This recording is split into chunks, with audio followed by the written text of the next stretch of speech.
नमस्कार, आप देख रहे हैं वाराणसी लाइव। आपके साथ मैं हूं शुभम सिंह। वाराणसी लाइव में आपके लिए लेकर आए हैं महादेव की नगरी वाराणसी की विरासत को समेटे हर खबर, बनारस की वो खबरें जो बनी सुर्खियां। इस बुलेटिन में हम राजनीति से लेकर सामाजिक सरोकार से जुड़ी हर खबर से आपको कराएंगे रूबरू।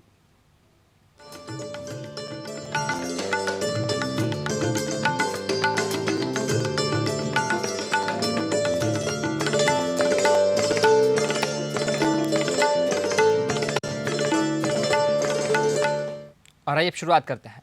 लॉकडाउन के बीच वाराणसी की तेज तर्रार महिला पत्रकार रिजवाना तबस्सुम ने सोमवार को अपने आवास पर सुसाइड कर लिया। रिजवाना ने मरने से पहले एक सुसाइड नोट लिखा जिसमें समाजवादी के नेता समीम नोमानी को जिम्मेदार ठहराया है। सूचना मिलते ही मौके पर पहुंचे सदर सीओ अभिषेक पांडे ने सुसाइड नोट के आधार पर समाजवादी पार्टी के नेता के खिलाफ मुकदमा दर्ज करते हुए उसे गिरफ्तार कर लिया। वहीं रिजवाना के असमय मौत की सूचना से पूरे पत्रकार बिरादरी में शौक की लहर दौड़ गई। तेज तर्रार और प्रतिभाशाली युवा पत्रकार रिजवाना बायर बीबीसी और द प्रिंट जैसे प्रतिष्ठित समाचार संस्थानों के लिए लिखा करती थी। उनकी कई खोजी खबरें राष्ट्रीय स्तर पर चर्चित भी हुई हैं। इसके साथ ही वे हमेशा सामाजिक सरोकार से जुड़ी रहती थी, जिसके लिए उन्हें कई प्रतिष्ठित संस्थानों द्वारा सम्मानित भी किया जा चुका है। पुलिस को जब सूचना मिली उनके परिवार वालों से तो पुलिस वहां पे गई। उसके आधार पे उन्होंने तहरीर दिया है, मुकदमा लिख लिया गया है और पोस्टमार्टम के लिए भेज दिया गया है। तो उसी के आधार पर मुकदमा लिखा गया है। उन्होंने जो तहरीर दिया है उसके आधार पर लिखा गया है। गिरफ्तारी के लिए प्रयास किया जा रहा है। अभी तो जो तहरीर दिया है उसके आधार पर हम लोग काम कर रहे हैं। पोस्टमार्टम के लिए भेजा गया है। यही है इनिशियल स्टेज, इसी पर हम लोग काम कर रहे हैं। चीज़ों को उनसे, गार्जियन से, तमाम लोगों से बातचीत की जा रही है। इसको उन्होंने, उनके परिवार ने जो कागज़ दिया है बस वही मिला है और तहरीर भी मिल गई है। और देश भर में 4 मई से सरकार ने अन्य जरूरी सेवा की दुकानों के साथ साथ शराब की दुकानों को खोलने के निर्देश दिए थे। शराब की दुकानों को खुलने से शराब प्रेमियों में खुशी की लहर देखने को मिली। 4 मई को वाराणसी में शराब की दुकानों पर लोगों की भीड़ टूट पड़ी और जमकर बिक्री हुई। लेकिन आज दूसरे दिन शराब की दुकानों पर सामान्य भीड़ दिख रही है। वाराणसी के सहायक आबकारी आयुक्त करुणेंद्र सिंह ने बताया कि 4 मई को शराब की बिक्री तो जमकर हुई, लेकिन आम दिनों की अपेक्षा में यह बिक्री कम रही। एक दिन की बिक्री के बाद दूसरे दिन शराब की दुकानों पर भीड़ नहीं के सामान देखने को मिल रही थी। दिल्ली सरकार के द्वारा शराब पर 70% अतिरिक्त कोरोना फीस पर बोलते हुए करुणेंद्र सिंह ने कहा कि यदि प्रदेश सरकार इस प्रकार का कोई फैसला लेती है तो उसका पालन किया जाएगा। वाराणसी जनपद में पहले दिन शराब की खपत का जो मूल्य है करीब 4 करोड़ 75 लाख के करीब आया, 4.5 करोड़ के करीब अनुमान के। आए दिन की अपेक्षा आम दिनों में जो खपत होती थी नॉर्मल रेस में, उससे खपत कम है, बढ़ के नहीं आई है। आम दिनों में इससे ज़्यादा होती थी। ये शासन का निर्णय है, शासन जो निर्णय लेगा उसका हम पालन करेंगे। खरीदार अभी जानकारी ली अपने फील्ड में जितने इंस्पेक्टर्स हैं, सुबह ही अभी सभी से टाई अप हुआ है। तो कल जैसे बहुत भीड़ नज़र आ रही थी, आज एकदम ना के बराबर है। नॉर्मल डेज में जैसे आदमी खरीदता आता जाता है उस तरह से।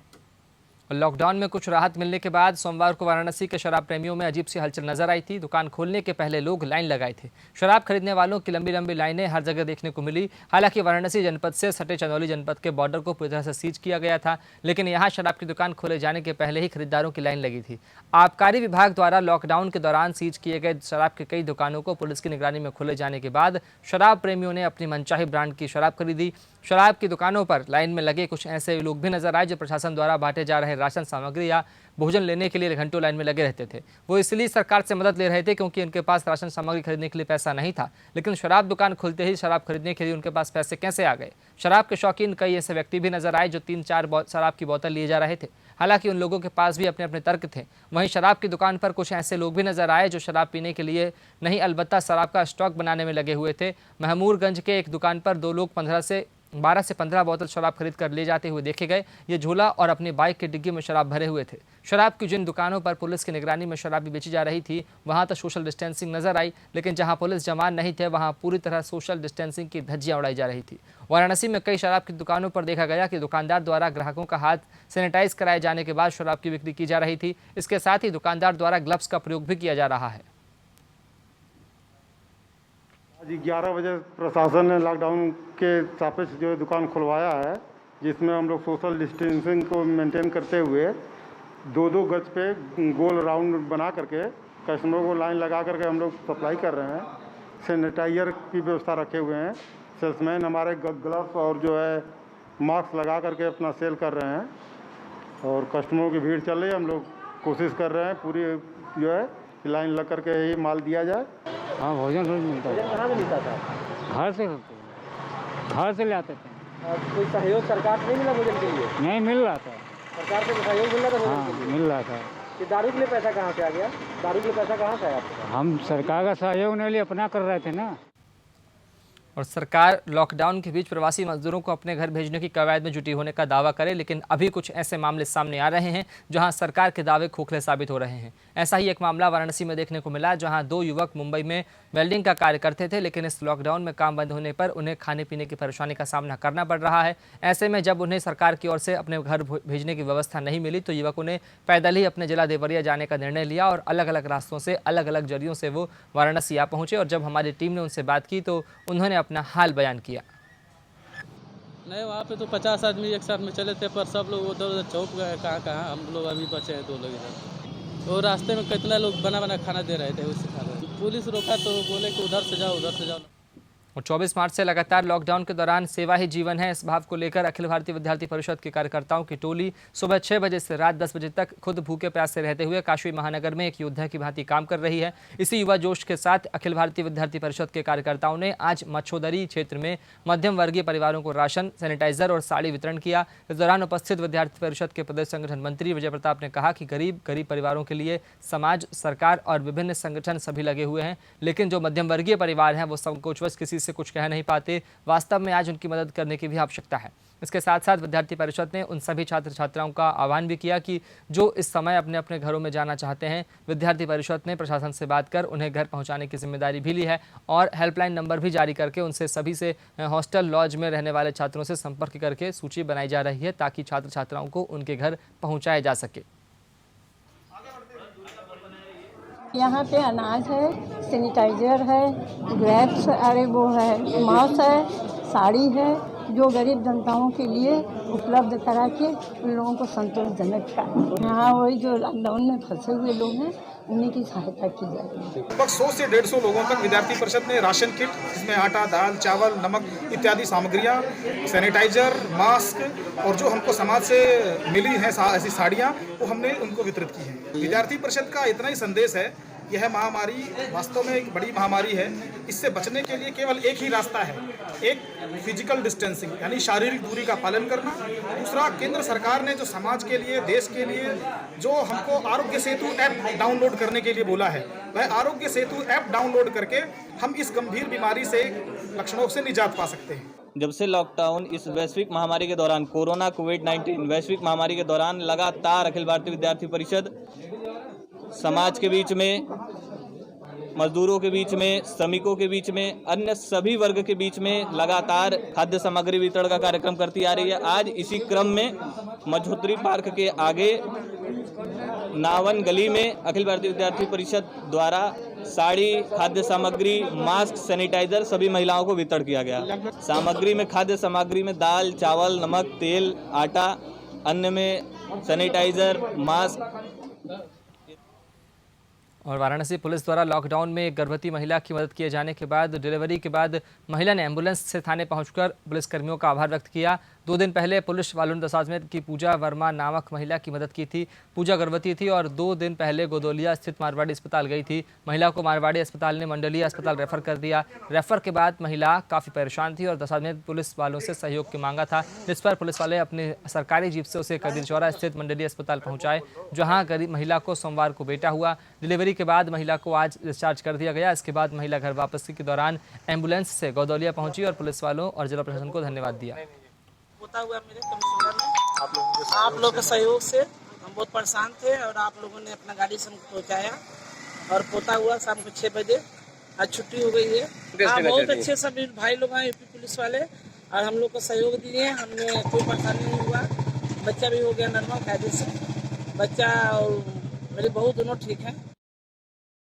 और भारतीय शास्त्रीय संगीत के महानतम कलाकार पद्म विभूषण स्वर्गीय पंडित किशन महाराज जी की पुण्यतिथि 4 मई को मनाई गई। हालांकि कोरोना महामारी के चलते जहां सभी लोग अपने घरों में कैद हैं, वहीं महाराज जी के शिष्य जो भारतीय नहीं पूरे विश्व में हैं, उन्होंने अपने घर पर रहकर ही अपने गुरु के प्रतिमा के समक्ष बैठकर उनका पूजन किया, उन्हें याद किया और अपने तबले के माध्यम से उन्हें अपने श्रद्धा सुमन अर्पित किए। प्रत्येक वर्ष 4 मई के दिन पंडित किशन महाराज जी के अधिकतर शिष्य बनारस में इकट्ठे होते थे और उनकी पुण्यतिथि को श्रद्धांजलि संगीत संध्या के रूप में मनाते थे।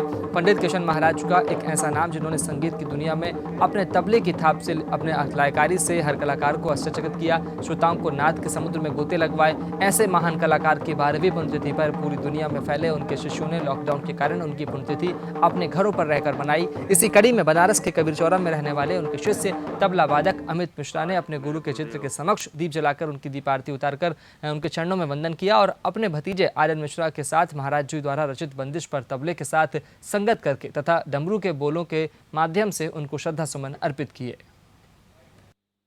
आज मेरे गुरुदेव पद्म विभूषण पंडित किशन महाराज जी का 12वां पुण्यतिथि है। वो तबले के जैसे पुरोधा थे, वैसे ही साहित्य में भी उनकी बहुत रुचि थी, बड़ी दिलचस्पी थी। उन्होंने शास्त्रीय संगीत के कई बंदिशें बनाई। उसमें से एक बंदिश उन्होंने संगीत के ऊपर बनाया, ब्रह्म को संगीत मान गुणी जन ब्रह्म को। उसको आज मेरे भतीजे आर्यन मिश्रा, जो कि बनारस के युवा शास्त्रीय कलाकार हैं, आपके समक्ष प्रस्तुत करेंगे। आज महाराज जी के पुण्यतिथि पर उन्हीं को समर्पित, उन्हीं के द्वारा बनाया गया ये बंदिश।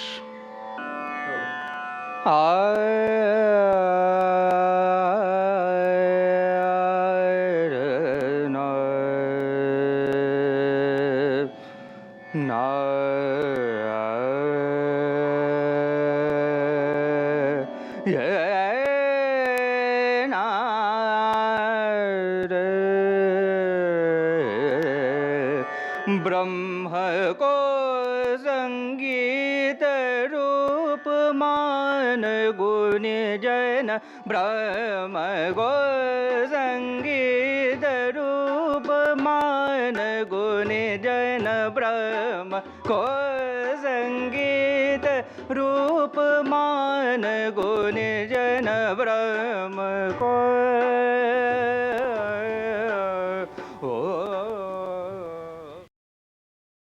गंगा को भारत में माता का दर्जा दिया गया है, लेकिन वक्त के साथ गंगा बढ़ते प्रदूषण की वजह से मैली होती गई। गंगा को निर्मल स्वच्छ बनाने के लिए सरकारें अरबों रुपए खर्च कर रही है, लेकिन सफलता नहीं मिली। लेकिन लॉकडाउन ने वाराणसी में वो करिश्मा कर दिखाया है जो अरबों रुपए खर्च करके भी नहीं हो सका। लॉकडाउन में कुदरत के इस करिश्मे से आज हर कोई हैरान है।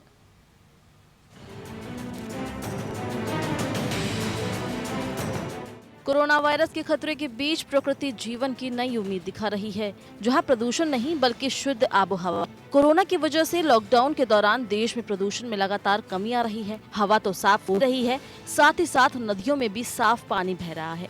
24 मार्च को लॉकडाउन का ऐलान होने के बाद से गंगा नदी पहले के मुकाबले 40 से 50% साफ नजर आ रही है। लॉकडाउन में वाराणसी में भी गंगा खिलखिला रही है। भगवान शंकर की नगरी वाराणसी के लोगों ने गंगा का ऐसा स्वरूप पहले कभी नहीं देखा था। आज वाराणसी में गंगा स्वच्छ और निर्मल नजर आ रही है। पहले की तरह ना तो घाटों पर लोगों की भीड़ है और ना ही फैक्ट्रियों का गंदा पानी गंगा में गिर रहा है। वाराणसी में गंगा में होने वाले कुल प्रदूषण में उद्योगों की हिस्सेदारी 10% होती है। लॉकडाउन की वजह से उद्योग धंधे बंद हैं, इसलिए स्थिति बेहतर हुई है। पहले की अपेक्षा वाराणसी में गंगा की स्थिति में 40 से 50% सुधार दिख रहा है। जब से लॉकडाउन हुआ है तब से गंगा स्वतः धीरे धीरे साफ होना शुरू हो गई है। मैं आपको दिखा दूं, लॉकडाउन के पहले ये गंगा का पानी बिल्कुल दूषित नज़र आता था, पर जब से लॉकडाउन हुआ है आज ये पानी काफ़ी हद तक साफ नज़र आ रहा है। वैज्ञानिकों का मानना है लॉकडाउन के बाद से ही लगभग गंगा का पानी 40 से 50% साफ हुआ है। कोरोना के खौफ के बीच लॉकडाउन लगने से लोगों को भले ही परेशानी हो रही है, लेकिन गंगा के साफ होने से वाराणसी के स्थानीय लोग काफ़ी खुश नजर आ रहे हैं। आज यहाँ पे 80 घाट पे आने का मौका मिला है और मैं देख रहा हूँ कि गंगा का पानी, जो गंगा माँ का पानी इसके पहले था, आज दोनों में बहुत डिफरेंस है। आज साफ दिखाई दे रही हैं अंदर, मतलब कि जैसे कुछ अगर पड़ा हुआ है तो घाट किनारे आप खड़े हो जाइए, देखिए अंदर झलक रहा है कि पत्थर है कि क्या है। इसकी क्या वजह देख सकते हैं? इसका सबसे बड़ा वजह यह है कि सारी फैक्ट्रियां बंद हैं।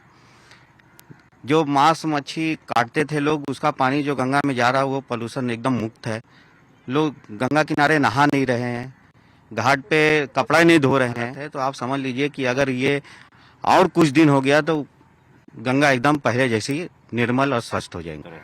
लॉकडाउन के दौरान जो 10 दिन में इधर वातावरण स्वच्छ हुआ है और खासकर जो गंगा जल स्वच्छ हुआ है, ये हमें लगता है कि किसी ने सोचा भी नहीं होगा कि लॉकडाउन का एक तरह हमारी इकोनॉमी पे इतना बुरा प्रभाव पड़ रहा है, लेकिन हमारे वातावरण पे इतना अच्छा प्रभाव पड़ेगा ये किसी ने सोचा नहीं होगा। जरूर कष्ट हो रहा है। यहाँ पे मैं आया हूँ आज और देख रहा हूँ नावें सारी खड़ी हुई हैं। आमतौर पर पर्यटक इस पे सैर करते रहते हैं। कष्ट का विषय भी है, लेकिन जिस तरह से गंगा जल स्वच्छ है और वातावरण स्वच्छ है, इससे हम लोग को सुख की अनुभूति जरूर हो रही। कोरोना ने सचमुच हमारी दुनिया को बदल दिया है। भले ही कोरोना ने हमें बेहिसाब जख्म दिए हैं, लेकिन कोरोना से बचने के लिए इंसानों ने जिस लॉकडाउन का सहारा लिया है, उसने प्रकृति को इंसानों के दिए जख्म को भरने का मौका दिया है। लॉकडाउन से देश भर की नदियां स्वच्छ हुई है, आबो हवा साफ हुई है और प्रकृति आज खुद पर इतरा रही है। Bureau report. और इसी के साथ फिलहाल यहाँ इतना ही। नमस्कार।